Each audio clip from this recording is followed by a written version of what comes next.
Hare Krishna. Welcome all devotees to the Gita Daily program. Thank you for joining.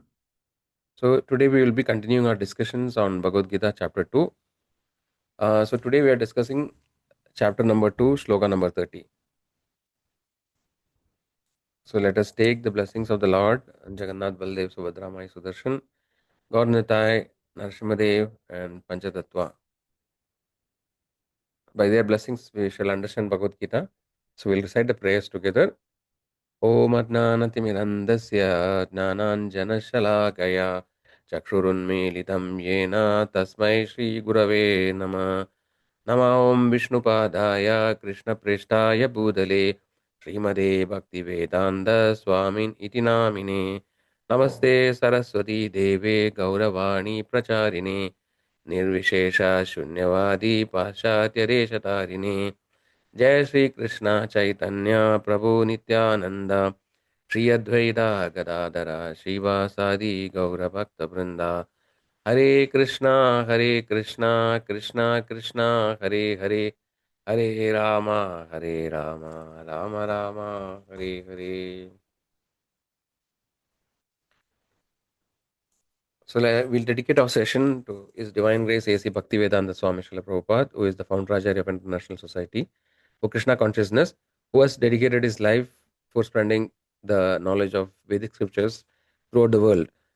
So by his mercy, we are able to understand Bhagavad Gita in a very simple way, so that we can apply in a practical way in our day-to-day life. So we thank Srila Prabhupada for his contribution. So today's shloka is 30 from chapter 2. We'll recite the shloka. You can recite along with me. You can remain muted. Dehi nityam avadyoyam dehe sarvasya bharata tasmat sarvani bhutani natvam shochidumarhasi. We'll repeat again.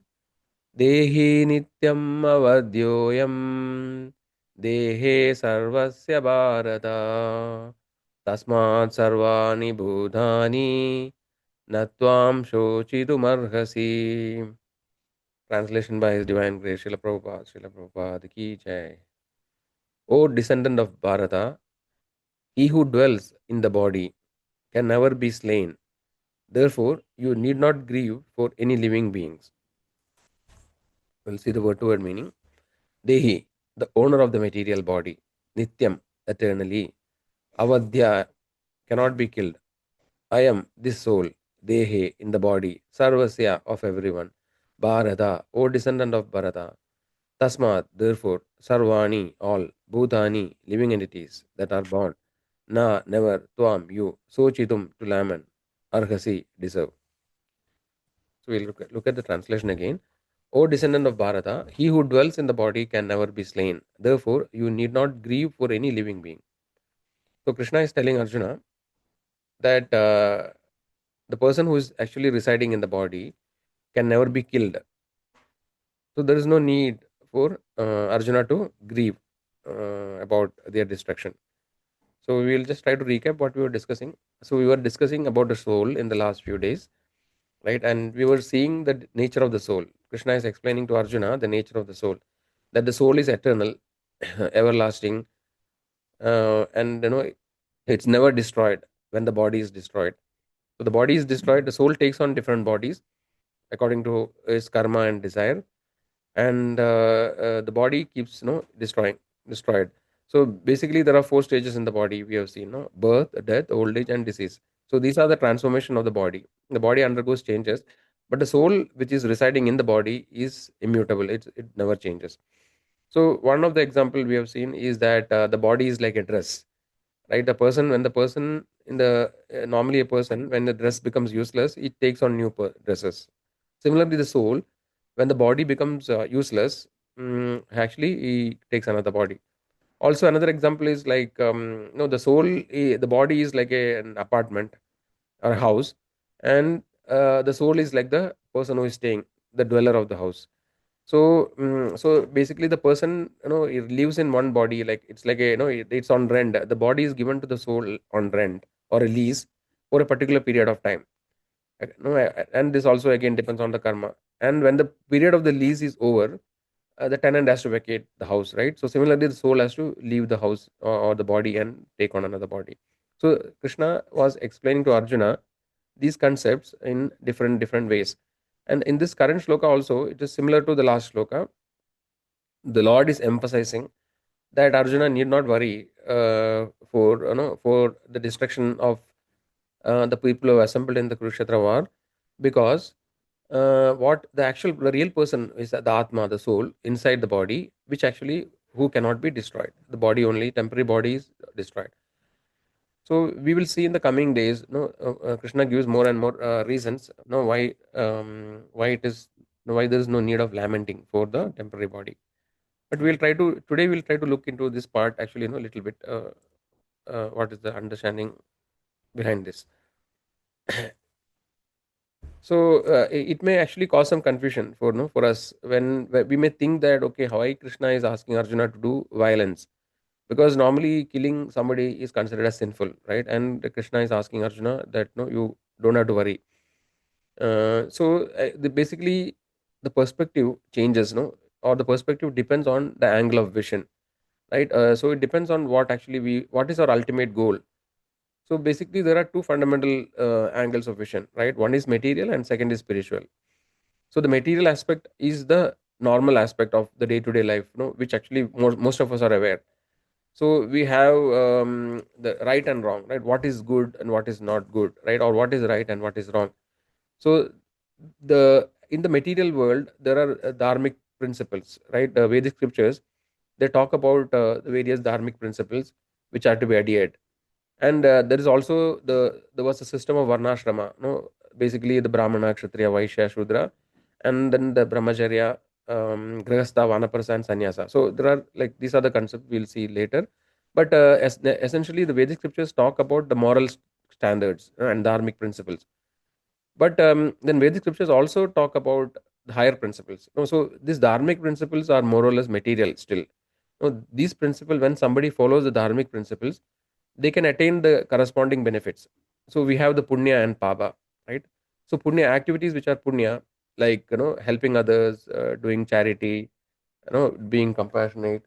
So these kind of activities help us to attain punya. And when we do sinful activities, we attain papa.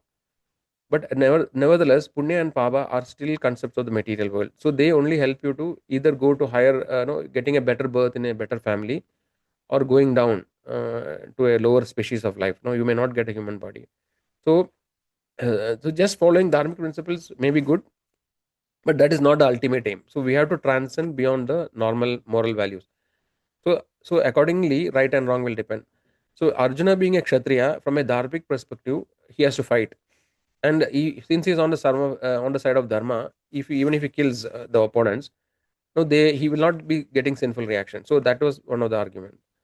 And secondly, from higher perspective, whenever we follow activities, which are according to the Lord's desire, so the Lord has a desire, and and when we align to the Lord's desire, or when we act according to the Krishna's will, then actually we are beyond the material platform. So we are on a transcendental platform. So in Srimad Bhagavatam, first canto, second chapter, sloka number 6 talks about this. It says, Savai pumsa paro dharma yado bhakti radokshaje ahaiduhi apratihata yayatma suprasidati. So what says, the essence of the sloka is that the supreme dharma or the supreme religious principle is bhakti, or no, service to Krishna. Savai pamsa paro dharma yado bhakti radokshaje. So basically it indirectly also means that aligning to the desire of the Lord, or following the Lord's instruction, is the topmost religion or topmost religious principle. So this point we can understand. In summary, the right and wrong will depend on the angle of vision. So those things which may be right from the material perspective may not be necessarily right, from a spiritual perspective, right, and vice versa. So we will see these topics in more detail in the coming days, about dharma and etc. So just to recap, so we are actually continuing the discussion on the eternal nature of the soul, right? And in this sloka, Krishna is saying that the real person which is residing in the body, which is not seen directly, which is the Atma, cannot be killed by any means. We have seen that earlier, no? Nainam Chindandi Shastrani, we have seen that it cannot be cut by weapon, it cannot be burned by fire, etc., etc. So the soul cannot be destroyed under any way. So, so the real person, you are not able to kill Arjuna, so you need not lament. This is actually the spiritual perspective which Krishna is explaining to Arjuna. So we were discussing, we were looking into different examples from the real life of the cases of topics like reincarnation, out of body experience, and near death experience, right? So yesterday we discussed the case of Shanti Devi. So today we will look at one more case. So this case is this case has happened in Turkey, right? So it's a case of reincarnation, and also we were mentioning there are certain factors no, that actually indicate reincarnation. So one of the thing is birthmarks. Then another thing is about the children. No, they are able to remember some activities of the past life, right? And then there is also the case of the topic of phobias. That the person has some very strong fear or aversion to certain things, like that we have seen. So today's case is about is about the birthmark aspect. So this is also a case which was researched by Ian Stevenson, right? A psychiatrist who was teaching, or a professor in University of Virginia in the United States. So this is one among around 2000, more than 2000 cases documented by Ian Stevenson. So this boy was born in a province called Hatay, right, in Turkey, and he was his name initially was named Malik. Okay, Malik was his initial name. The boy was named by parents as Malik. But then after some time, when the boy started to speak, he was insisting that okay, Malik is not my name. My name is Nasib. Okay, so after by his insistence, he was his name was changed to Nasib. So then actually when the boy was born, there were around 8 to 9 birthmarks on his body, birthmarks which was very clearly visible. Some of were on his head, some on the face, and some on the body. And when the boy was about 6 years, he started speaking. The boy started speaking a little late. Sometimes we see that no children start speaking late. So this boy started speaking late at 6 years. And then he started telling about his previous life, and he was explaining how he was killed. Okay, so he had a very violent death in the previous birth. He was stabbed repeatedly, to death, like on the different. So wherever the birthmarks were seen, those places were actually, he was stabbed. कौन सी है आपको, मैं देखूं किसी के पास हो तो मैं ला दूं।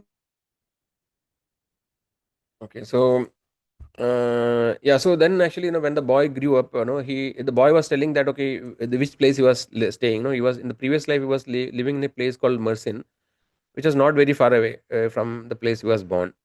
Okay, so then the researchers took him to the particular city. Then it was found that he was able to identify the family members, right? All the family members he were able to identify. He was able to provide the details, about his previous life. And one curious thing that he was able to tell a mark or a scar, on his wife's body, right? No, his previous wife, there was a stab mark on the thigh, right? So this boy was able to tell, which were actually verified by the researchers.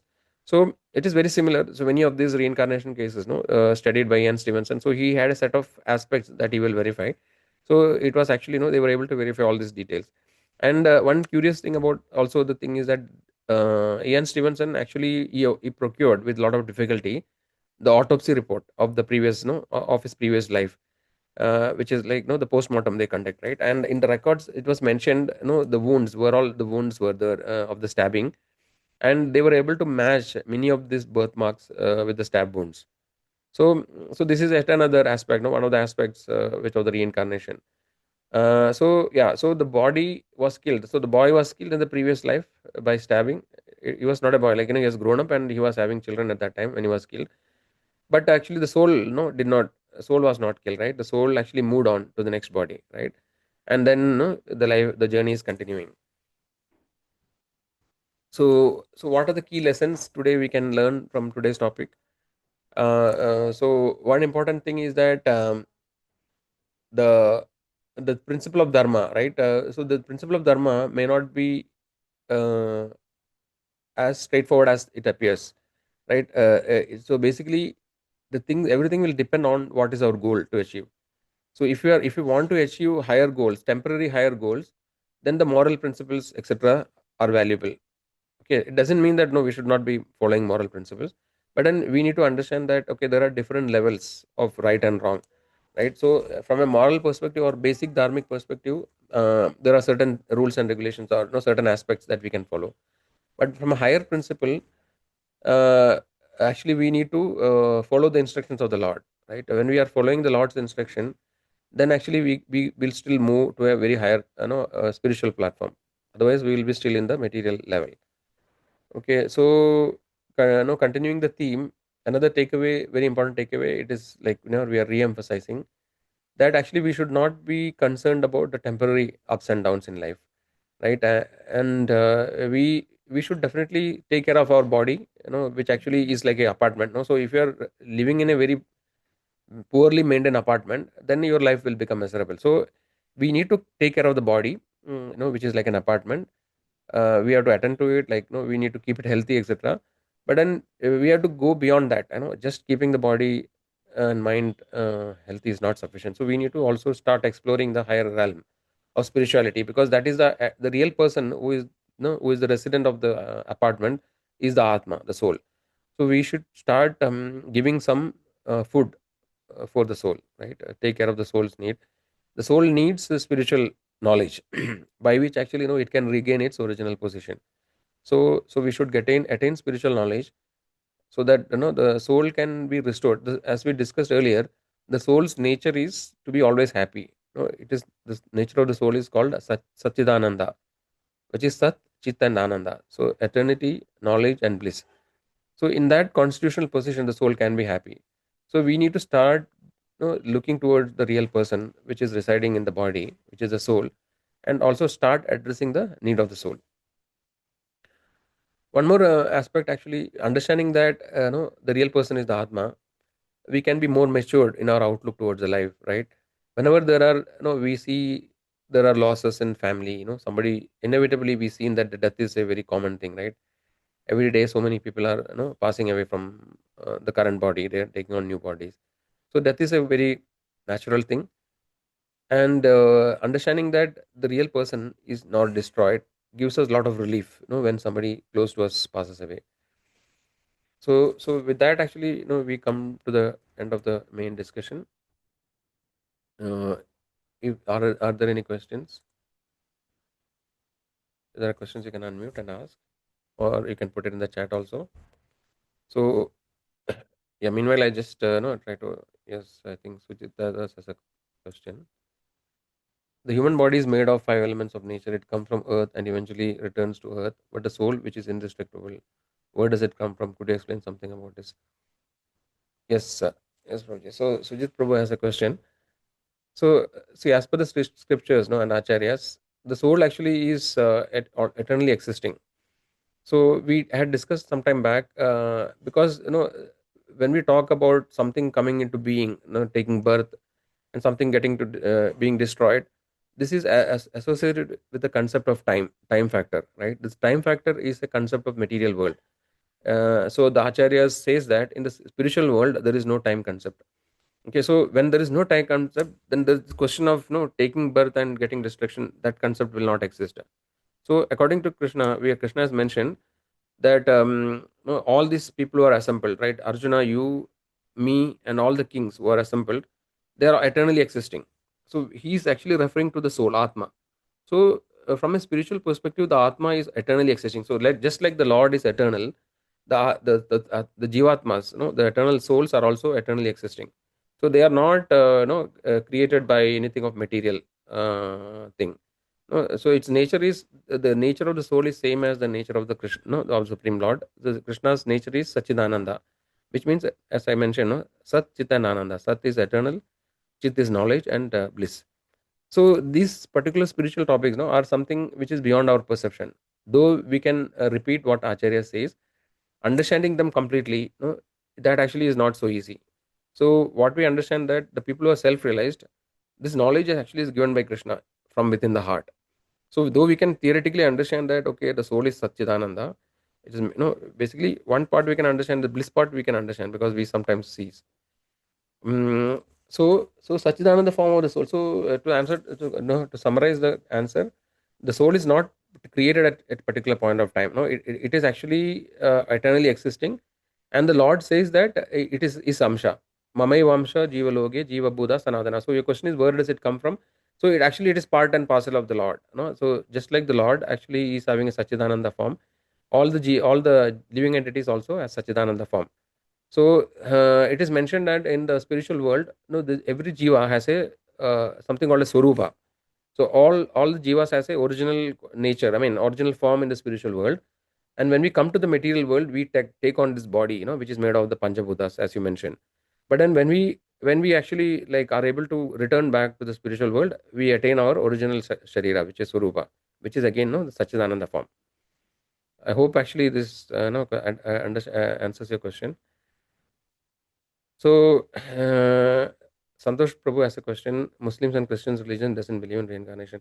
Yeah. So whether you believe or not, no, the fact is always true, right? So Srila Prabhupada used to give the example. When you go to a court, no, when there is a case going on, and when you are in a court, let's say you are convicted for some murder or something or whatever. So the judge doesn't see, whether you know the religion or whether you believe in the rule of the law, right, of the state. No, you are still under the dominion of the rules, right? You are still subjected to it. So whatever case we discussed, right, about the Nisib boy, he is a Muslim who was born in Turkey. But then no, we can see that he is one of the subject of reincarnation, right? There are so many cases similarly. We saw the case of James Leninger, no, the fighter pilot who was killed in World War II. Again, he took birth, and no, he actually is a very strong case of reincarnation. So it doesn't matter whether you believe or not, right? And maybe it's the religions of the world, right, or created by no, it actually comes and goes in the due course of time, right? So but then whatever we are talking about, the Vedic scriptures, we call it Sanatana Dharma, right? It is an eternal religion, which is established by the Lord. And even other religions like Bible also is an authoritative scripture, so we don't deny that. But Vedic religion, Sanatana Dharma is eternal religion. It is eternally existing. It's always there. And only in the recent times, it came to be known as Hinduism. No? So, but then this was the eternal religion, and according to our understanding of Vedic scriptures, this religion was spread across the entire world. Actually, not only in India, everywhere. The olden kings like Yudhishthira Maharaj and the previous emperors, they used to rule the entire world, not just India. But then over the period of time, by the influence of Kali, as the time passes, many other religions came into existing. So yeah, to summarize, it doesn't matter whether we follow or whether we accept the concepts of reincarnation or not. The concepts are fact. The existence of soul, existence of body, like what we are seeing, the transformation, transmigration. So these are all eternal principles, which doesn't fall under religious concepts. It doesn't mean that a Muslim die and you go to a Muslim god, a Hindu die, you go to a Hindu god. It is not like that, no. And similarly, yeah. So the rules and regulations are universal, according to the universal government.